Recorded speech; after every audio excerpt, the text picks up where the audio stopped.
Didn't the season just start?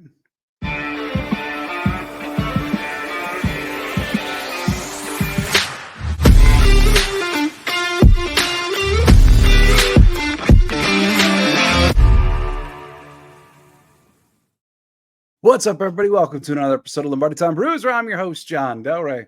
Today I decided I wanted to elaborate on a little something that I was asked about in the live that I did on Saturday, and that is the upcoming trade deadline for the Green Bay Packers as well as the rest of the NFL. Yeah, as we know, it's getting closer and closer. October 31st is the deadline this year, and although it's not typically a time of great activity for the Packers, there's at least some potential on both sides of the spectrum. And staying pat, the Packers really could at this juncture go any which way. Before getting into details about the trade deadline, though, just a quick injury update for you. For one, Quay Walker today, obviously kind of the main talked about injury coming out of the game last week.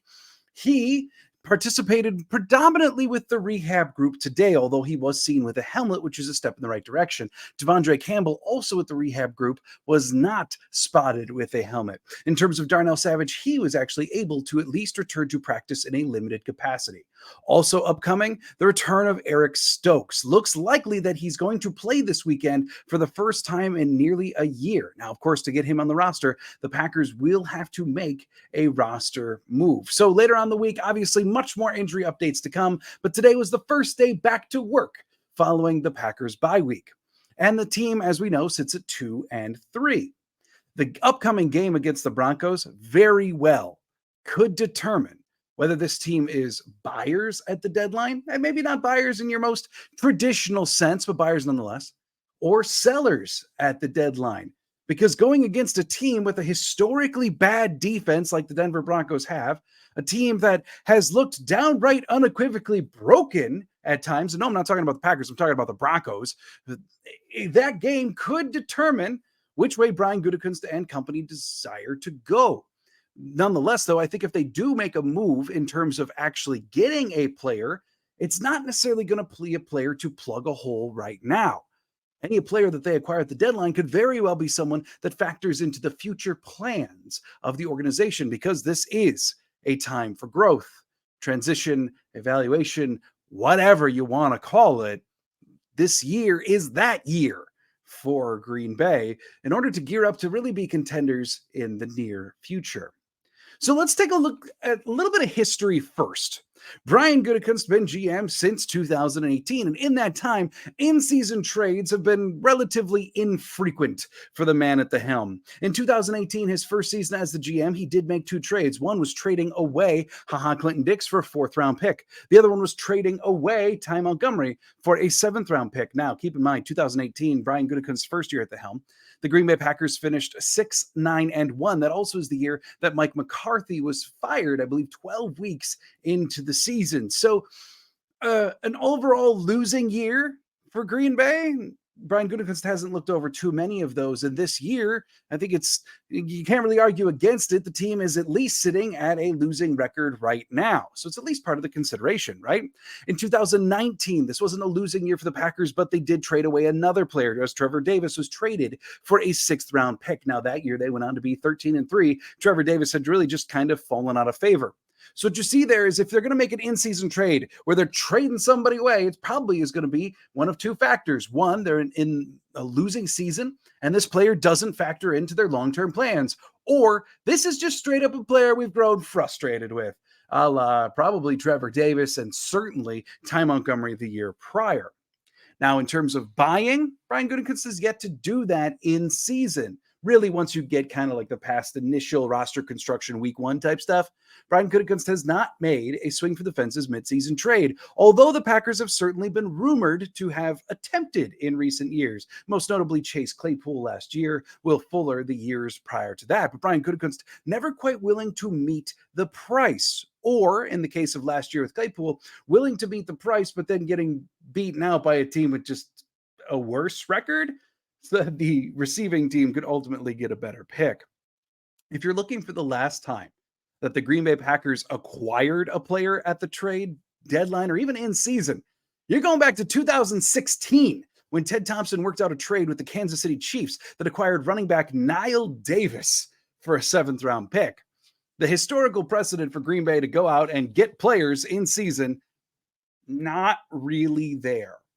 Nonetheless, though, let's entertain the thought. As I said earlier, we know that the player that they're going to acquire is probably a player that's going to come into the future plan of the organization, not necessarily that they're locked into a 4 or 5 year contract right now, but someone that they could vision giving a new contract to. Someone like a Jonathan Taylor from weeks ago, as the Packers were rumored to have interest there. So keep that in mind as we evaluate these guys. Ideally, too, they're not going to be in the last year of the deal, although that's admittedly much more difficult and more expensive to find at the trade deadline. Green Bay ideally wants these guys to have more than 1 year left, but that's kind of tough sledding. It also is going to be at a position that Green Bay doesn't exactly have the most certain future. So you're probably looking at running back, where A.J. Dillon's a free agent after this year and Aaron Jones's cap number goes through the roof. Or how about safety, where Rudy Ford is a free agent after this year, as is Darnell Savage? Or even the interior offensive line. I know you're thinking exterior offensive line too, but Tom and Walker both have a lot of years left on their contracts. Interior offensive line, John Runyon Jr., free agent after the year, Josh Myers, 2 to go. Plus, you're just dealing with John Runyon Jr. and Josh Myers there, which I know a number of fans would like to upgrade above anyway. And then in terms of finding a potential match, right? Who are these teams that may be looking to ship off assets that Green Bay may be interested in? We're probably looking at a team that either is going through a mass transition right now or rebuild, or a team that's getting close. Maybe not a team that's unexpectedly found themselves there, unless it's kind of a last year contract dump off or someone they're frustrated with. But there's a few teams that kind of fit the bill. And I think you're looking at the Giants, Panthers, Broncos, Titans, Cardinals, and then maybe even the Patriots, although Bill Belichick is a little unexpected in his trade tendencies. And from those teams, you can find a handful of players. Now, I'm not going to dive into every possible detail here about every single one of these guys, but I do think that these are players who have a short amount of time left in their contract, meaning they're either free agents at the end of this year or they've got 1 additional year left. And they're players that could be moved from rebuilding teams, then maybe guys that don't fit into that team's long-term vision. So let's start with one who's already widely rumored to be on the trade block, and a lot of Packer fans are already excited about him. One would be safety Jeremy Chinn from the Carolina Panthers. And look, I got to say, they picked A.J. Dillon just a couple picks in front of Chinn just a few years ago. And he did have a much more illustrious start to his career in Carolina than it seemingly is coming to an end. He isn't getting much playing time right now for defensive coordinator Evero. He's kind of fallen out of favor. But one thing you can say about the safety from Carolina is that he's a above average tackler, willing to get involved in the run game, and is highly versatile in the secondary. Kind of sounds like the player or a type of player that the Packers could use right now in their star role or nickel role, and in the future, perhaps cement into one of the long-term starting safety jobs. Because remember, Rudy and Darnell are both free agents after this year. So I think there is a potential match here in terms of Jeremy Chinn and the Green Bay Packers. Also, if you're looking for other safeties, these are the wish upon a star safeties, the ones that the Packers may have to even move some cap movement around to get. But of course, Budda Baker from Arizona, he would fit the bill. Of course, Simmons from Denver, he would fit the bill. But realistically, Green Bay is going to have to pay a ton for either one of those former All-Pros, as well as future cap money is going to have to go there. It's just difficult to envision Green Bay making that big of a swing, especially mid-season. But there is one other safety. Maybe this one stands a chance. That would be from the New York Giants, Xavier McKinney. One of the Giants' highest graded defenders per PFF, a sure tackler, never has had a missed tackle rate over 10% in his career. Certainly an upgrade over Darnell Savage in that one regard. Is he perfect? No. But he does a lot of the same things that you kind of wish Darnell Savage would do in your defense. He's very quick, he's very instinctive, but sometimes his instincts point him in the correct direction. And as though Darnell Savage has been wildly improved this year, moving forward is still a question of consistency when it comes to Savage. Keep in mind, too, I know I'm talking a lot about safeties. Like, I get that. And I would say for all of the worrying, all of the discussion that we did in the offseason about the safety position, Rudy Ford and Darnell Savage, that duo at safety, is very much not one of the top concerns on the roster right now. However, I am focusing on safety as a position of want for trades because it is very much a question moving forward due to contracts coming up. Even their depth there, Jonathan Owens, only on a one-year deal. Dallin Levitt, one-year deal. The only one you've got is Anthony Johnson Jr., who can't even seem to find himself active on game days. So safety, even though it's not a problem today, is still very much a question moving forward for the Green Bay Packers. Now let's get off of safety. I already talked about a few. Let's take a look at the interior offensive line instead. And how about from the Tennessee Titans, one Aaron Brewer? Yeah, I mean, this guy plays all over the line. Collegiately, there was one year in college where he actually had at least one start on every single one of the 5 spots. For Tennessee, he's played at every interior spot. This year, after the departure of Ben Jones, they decided to hand him the starting center job. And this guy is undersized. He's quick. No, I'm not talking about the best players in the world. Keep that in mind. He is undersized. He is quick. He's very athletic. That all actually seems to mold with Green Bay pretty well. But here's the thing. He's like the polar opposite flip of Josh Myers and John Runyon Jr. because both of them are above average at pass blocking and then kind of deficient in run blocking. Aaron Brewer of the Tennessee Titans, flip it and reverse it. Deficient in pass blocking, above average, clearing the way for Derrick Henry. And with that versatility, it's something that I could at least see. He is currently playing on the second round tender, so he's got a cap number for the whole of this year, a little over $4 million. He's also a free agent at the end of the year. He's also right around 26 years old. This is someone that Green Bay could move or make a move on if the price is right and it's cheap enough in terms of draft compensation. I'm finding dudes that are matches, right? Aaron Brewer could potentially be one of them. And then the last one, in terms of actually acquiring somebody, maybe they want to place a call to Denver. Now, Denver has said to this point, we're much more willing to entertain trades for our defensive players than we are for our offensive. Well, not all the defensive players seem to match Green Bay's needs or prices at this juncture. However, Denver's offensive players, maybe. And there you're talking Jerry Jeudy, Cortland Sutton. Those are the 2 big names. Those are Denver's 2 wide receivers. But I don't think Green Bay needs to make a move in the wide receiver department. Looking ahead to the future, they've got all of their guys, Reed, Watson, Dobbs. They're all locked in for years. The running back position, however, not so much.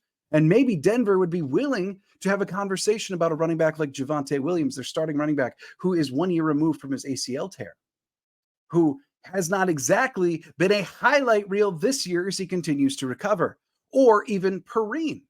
A little bit different style of a running back, someone with a couple years left on his contract, because they do have the undrafted free agent now ascending through the depth chart in Denver. Maybe it's at least worth a phone call if Green Bay believes in the potential of one of Denver's backs. So I think perusing what may Green Bay be willing to give up? What teams out there may be looking to make moves versus what's realistic at positions of need, or at least long-term need. And I think that's the list that you wind up with of guys at least having some potential to have some conversations about. Now, in terms of selling, let's say the Green Bay Packers come out of this bye, and I'm not looking to put evil on anybody, but let's say the Packers come out of this bye, and they wind up losing the Broncos. They lose a whole bunch more games. They lose a bunch before Halloween, whatever. They're due to be sellers at the deadline, which does fit much more Brian Gutekunst's MO than being a aggressive buyer at the trade deadline. There's 3 Packers that I think at least find themselves in conversations. One, and probably my number 1 candidate for this would be Keyshawn Nixon. Yeah, I know, fan favorite, all-pro returner last year, but here's the question I pose to you. What's he done this year in the all-pro returning department? Well, teams are able to kick away from him. Rich Bisaccia said as much today in his press conference. Teams are essentially neutralizing Nixon because they're kicking away or they're kicking over. But if you're looking at a contending team who wants some spark for their special teams, as well as a guy who can play in the secondary, maybe Nixon's worth a look. Defensively for the Packers, Nixon has done some good work, but certainly struggled there as well. And with the return of Stokes and more secondary players coming into the fold for Green Bay, maybe it's worth it to trade the guy who's only signed a 1-year deal to come back. It's at least worth a thought. Or how about running back A.J. Dillon? Now, I know everyone's very down on Dillon right now. He didn't exactly fill in for Aaron Jones over the last month in exemplary fashion. And perhaps maybe the Packers and maybe even Dillon, even though he'd never, ever say it, believe that he would be better suited in an environment where it's more of a downhill running style. Maybe he's in the last year of his deal. These are the types of Packers that are generally traded at the deadline, if anyone. Or the other type of Packer that's traded at the deadline, someone who seemingly has found himself in a coach's doghouse, someone who inexplicably keeps messing up on the field or just can't get on the field. So maybe Yosh Nijman. Because there could be a contending team out there that's sitting there going, oh, we're so close. We just need to protect better. Who's available on the deadline? Who's out there for trades? Let's turn on some tape from last year and go look at Yosh perform above expectation against a number of quality edge rushers. And now inexplicably cannot get himself on the field, even as Rasheed Walker continues to struggle in run blocking, or even as Zach Tom is still appearing semi-hobbled from his knee injury. Yet Yosh cannot get playing time. Why? Well, he's probably in someone's doghouse, paired with comments from Stenovich a couple weeks ago that we all know about. So maybe, just maybe, Yosh is the doghouse player to be traded this year because some contender needs a little bit of reinforcement on the line. So you have it. Now, we're going to dive in so much more about the trade deadline as we get closer. This was meant as a quick overview, a quick, if we're looking to buy, it's going to be this kind of situation with a few names that maybe kind of sort of match. If we're looking to sell, it's probably going to be one of this type of player or one of these two types of players. But we are going to be diving in so much more as we get closer and closer. But like I said, don't be shocked if this deadline is determined by what's coming up this weekend against the Denver Broncos. Thanks so much for joining me here on Lombardi Time Brews. I'll be back midweek. Probably going to be doing a live Q&A midweek this week as we continue to muddle on through the bye week. And I'll have injury updates there as well. And then Friday, I'll be previewing that matchup for Packers versus Broncos. And then, of course, a watch party coming up too. Thanks so much for joining me. I hope you are having a wonderful day today. And as always, go Pack Go.